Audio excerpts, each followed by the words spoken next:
gis nañ nag quand même ñenn ñi ñoom laalewuñu ci takkewuñu ci signature boobu te itam ñoom ni ci jàpp nañ ne mën nañoo dem ba ci biir également bu fekkee ne gouvernement bi respecté wu ses engagements ñu def seen mënin maanaam dellu ca la ñu war a dellu maanaam soit grève wala rassemblement wala marche. waaw Fatou xam nga gouvernement bu bees moom bu ñëwee c'est normal mu wut benn pacte boo xam ne da koy signer pour vraiment avoir du temps pour mën a installer wu xool affaire yi xool li mu mën ak li mu mënul donc souvent aussi par tradition gis nañ ne à chaque fois qu'un nouveau régime arrive centrales yi dañuy nekk dans les dispositions vraiment pour permettre leen ñu signer pour mën a observer pour xool maintenant il faut faire la différence entre les centrales syndicales ak aussi les syndicats sectoriels parce que boo xoolee c'est les centrales qui ont signé. Oui. Mais dans les syndicats sectoriels boo fa demee da ngay gis ne ñaxtu bi foofu la ne te boo interroger toute histoire da ngay gis ne dafa am un fossé qui s'est creusé au fil des années entre les centrales syndicales et les syndicats sectoriels parce que ñee ils sont dans la chose ñoom ñooy vivre au quotidien ce que les travailleurs di dund ñii nag peut-être ils sont un peu décalés ba nga xam ne mën nañ bañ a xamati sax la réalité du terrain mais malheureusement à chaque fois que état bi moom bu bëggee signer centrales yi lay dem parce que c'est les centrales qui vont en compétition ñu xool yan centrales ñoo ëpp doole bu état bi woo ñoom la ñuy woo avantage yi am muy ay subventions parce que y a des subventions aussi pour les centrales donc il y a des intérêts directs ou indirects yoo xam ne aussi dañ koy préserver mais tey boo leen dégloo je pense que aussi j'en ai écouté quelques-uns quand même ils malgré que signé nañu mais ils ont conscience que la situation économique quand même est très très précaire et difficile parce que tey ci seen rencontre boobu ministre bi nekkoon ku jël parole aussi di nga wax vraiment les travailleurs parce que loolu kenn mënu ko occulter xam nga soo xoolee 1er mai sax souvent gars yi dañ naan revendiquer pour am ay conditions yu gën mais balaa ngay wax condition kay liggéey ba dafay ne mais c'est le travail qui n'est plus là pour beaucoup de Sénégalais ñu ngi wax 31 000 mais 31 000 mooy ñi ñu recensé mais boo demee ci ay secteurs BTP yeeg yooyu ñi perte seen emploi demuñu bokki RTS. C'est ça c'est les licenciements dans les agences les voilà yi nga xam ne c'est ça. benn entreprise BTP benn tubaab moo ko moom mais y a plus de 50 jeunes sénégalais. bien sûr ñoom ñëpp dàq nañ leen donc ñooñu nekkuñu ci compte 31 000 personnes yi donc je pense que la situation est vraiment très très très difficile. moo tax nag comme ils ont signé malgré tout ils ont signé les centrales signé nañu mais je pense que dañu war a am nag benn suivi parce que aussi c'est vrai que c'est pour 3 ans mais assorti d'évaluation yoo xam ne dinañ ko def en fonction des engagements que l'État aussi a pris parce que li Fatima wax dëgg la c'est le président de la République qui s'est engagé personnellement pour aboutir à cette signature là engagement boobu nag mais li nekk ci suuf mooy wax nga ko sànq ñi ñu dàq ñi am par exemple CDI ñu dàq leen mais teguñu ko fenn ñooñu il faut les réintégrer léegi nag ñeneen ñi nga xam ne ils ont eu des CDD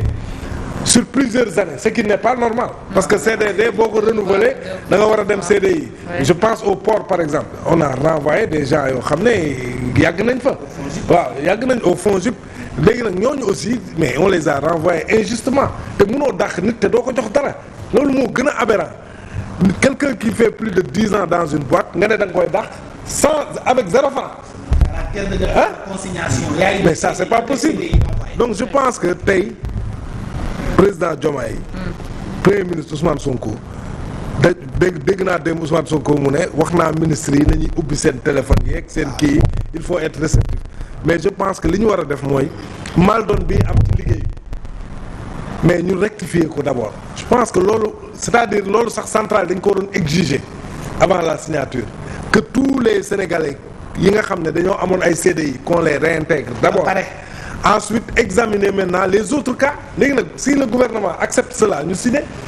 mais ni ñu signé depuis hier yaa ngi dégg ay réactions yoo xam ne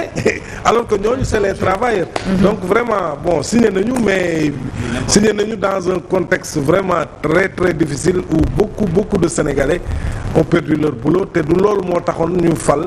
Diomaye ak Sonko parce que li leen Sénégalais yi yaakaare woon mooy ñi amul bu ñu ñëwee ñooñu ñu am et ñoom ñoo ko doon wax sax dinañ alal ji dinañ ko distribuer ba Sénégalais fu mu nekk mu jël ci waañoon mais loolu nag. Ça ne peut pas commencer par renvoyer les Sénégalais de leur boulot. xam nga lu ma ci dérange. mooy président bi ñu ko déliré rek. directement ñu mu njëkk recevoir ko pare bokkoon na ci mouvement syndical yi fi nekk. central syndical yi fi nekkoon. ak non ci côté bi ak le patronat. bi mu leen recevoir ci même jour bi waxtaan ak ñoom ñu dem. la suite ñëpp xam nañ ko le patronat dette impayé bi ba léegi nii ñu ngi ci commencé def effort mais ba léegi nii loolu moom moo leen daaneel. marché bi nga xam ne si moom la ñu waroon gagné amuñu ay marché le secteur BTP dafa nekk en crise les sites yi nga xam ne si dañ ko arrêté ba léegi nii pour amaguñu reprise totale ci li nga xam ne si moo di loolu mais syndicat bi ñu ne recevoir la suite mooy travailleurs lañu licencié comment après que yow acte bu gën a fort loolu nga posé ko mooy recevoir li nga xam ne moo di mouvement syndicat yi fi nekk ñëw recevoir leen toog ak ñoom waxtaan ak ñoom qu'est-ce qui a été conclu à suite de cela ay licenciement la ñu gis tey ji nga ñëw signé pacte boo xam ne c'est pour 3 ans c'est pour faire taire qui et pourquoi moo tax ma ni est-ce que ñoom ñi dem di signé ji est-ce qu'ils sont libres de tout acte boo xam ne ñu ngi koy jël fan lañu leen téye ba ñu nangoo toog ci table de négociation pour signer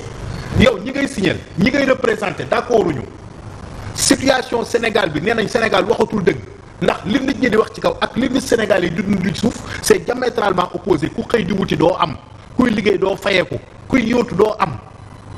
location kenn mëntu koo fay jafe-jafe yi ne fii travailleurs yi sonn lépp métti yow ngay dem di négocier pour lan peut-être pour wax li président waxoon nous ne sommes pas en situation bu mën a permettre ñu amal ay manifestations amul raison d'être ci conférence de presse bi ne woon mais pacte social de stabilité kay boo ko déggee loolu lay signifier pour ñëpp nekk ci jàmm loo xamante ne du am benn manifestation ak yooyu noonu revendication les intérêts aussi des centrales. waaw mais les centrales yi boo xoolee ministre du travail centrale boo xoolee depuis quelques années daanaka activité amuñu ko kenn gisu leen woon sax gars yi bu ñu amee problème ci activistes yi lañ doon dema ñoo jëloon place bi ak chroniqueurs yi mooy gars yi nga xam ne mën nañ porter seen combat mais loolu régime bële la woon mais quand un nouveau régime arrive aussi mën na mettre en danger ces intérêts là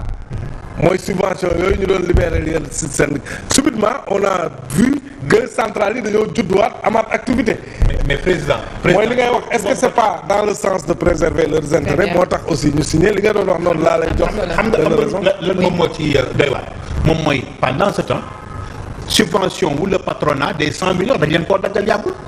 bi ñu ñëwee dañoo dagg koppéet ne les 100 millions yi ñuy subventionné le patronat mënatul nekk dañ koy arrêté parce que situation bi ne nous le permet pas nga dagg fee les 100 millions yi ñu jox le patronat pour mu mën a organiser ses forums ses ateliers ak ses déplacements nga dagg ko ëlbatiku ñëw di promettre fi 300 millions en fait amul cohérence tey jii qu'est-ce que va dire le patronat. non c'est de la poudre de perlimpinpin moom lay waa ji di wax c'est de la tromperie lu dëgg ñi gëmuñu ko parce que man d'ailleurs amul benn pacte boo xam ne dina jógee ci Ousmane Sonko ak Bassirou Diomaye Faye ma gëm ko man li ma gëmati ci Pastef mooy li ma teg sama bët mooy xale yi nga xam ne dàq nañ leen injustement ñu delloo leen fu ñu daan liggéey man loolu laay gëm parce que tout simplement waa ji dafa ñoo tàmmal dig boo xam ne amul lan la fi Ousmane Sonko digul Sénégalais yi qu'est-ce qu'ils n'ont pas promis aux Sénégalais ils ne nous ont pas dit qu'ils vont développer ce pays en 2 mois. mais maintenant teg nañ pacte pour 3 ans est-ce que également ci biir 3 ans. pacte boobu dañ koy lekk ci naan mën nañoo xaar gis résultat. pacte boobu dafa changé salaire yow signé na ko ak syndic central yi dem nañ palais remise cahier bi président nee na dina def kéem kattanam gouvernement bi. respecter ses engagements Sonko mooy li ma gis. parce que tout simplement moom moo wax ne bu ma amee majorité à l'Assemblée nationale damay criminaliser homosexualité. kan ma waxtaanee sujet boobu da ngaa dégg ñuy wax sujet boobu. loi amnistie bi de moo nekkoon au. loi d'amnistie bi binduñu fii ne ñoom bu ñu faloo. dañ koy abrogé ils vont abroger la loi. Ousmane Sonko dem assemblée nationale. ne seen loi ngi nii maa ngi nii bëgguma jël leen nañu abrogé. def na bu defee loolu ñëw def le contraire tout le contraire ndax de moom dem na lijjanti boppam. lijjanti ay xaritam lijjanti ay ñoñam. mais kooku kan mooy gëmati ay waxam. mais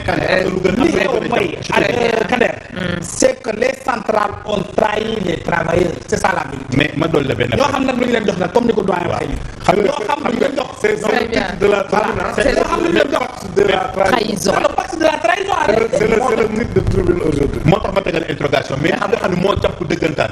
moom mooy fi mu toll nii suñu amul sens dëgg. suñu certification ISO mën nañ ko ñàkk ci aéroport bu Blaise Diagne parce que actuellement mouvement d'humeur bi nekk entre les travailleurs ak les autorités du gouvernement à commencer par le premier ministre mais boo moytu ñu dem ci grève Sénégal tey jii bu aéroport mais ISO bi ban rapport la am ak si non bu fekkee dañoo def benn grève boo xam day paralyser aéroport bi mais dañ koy ñàkk parce que ISO boo pour que nga am ko certification. mais est-ce que ces travailleurs yi nekk ci AIBD dañuy grève sur le plan international mais est-ce que ñoom dañuy grève. bu négociation yi amul. 500 Sénégalais renvoyés 500. parce que aéroport. si aéroport bi waaw 500 Sénégalais. récemment laa fa jógee mais aéroport bi chaleur bi nekk ci bi da nga xam nu mu toll les travailleurs bu ñu la dab di la wax seen problème da ngay tiit moo tax ma ne nañu moytu tey jii ñi ngi ci lii mais man sama bët ma nga aéroport si demain les travailleurs yu aéroport commettre benn grève paralyser le système à travers le monde dinañ am problème bu sëlee bul fàtte ni daaw. ci même période bii la ñu amoon problème ak Air Sénégal. ci aji màkk bi situation bi amoon aéroport ba léegi nii dafa wàññi sunu doole ci lu bari te su répercuté woo ci bii ñu jëmaat nii encore plus la frustration des travailleurs dinañ jël les devants pour ça. on espère mais c'est que dans les jours à venir man maa ngi xaar loolu. très bien c'est important oui yow itam njàmbat yi bari na trop ci liggéeykat yi mais leen tim il faut ñoom nag ñoom liggéeykat yi wala ñun waa réew mi ñun ñëpp ko yëgandoo ñu xam ko mooy lii xew daa bokkoon ci projet bi ñun bul fàtte ni dañu jaay projet boo xam dafa tëju xamuñu lu ne ci biir